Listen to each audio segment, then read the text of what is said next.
Хиляди украински дечица заминаха в Турция с актове за раждане, нещо, което по ГКПП-тата тези деца трябваше да бъдат въвеждани по акт за раждане. А началниците просто, за да бъде по-лесно и да върви трафика по-бързо, казваха, пускай го, той е с майка му.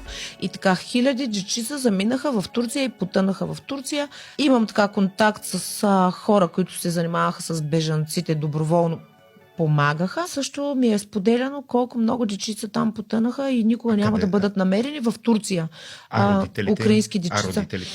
Той имаше много автобуси с деца, които пристигнаха без родители. Да. Какво се случва с тези деца в Турция?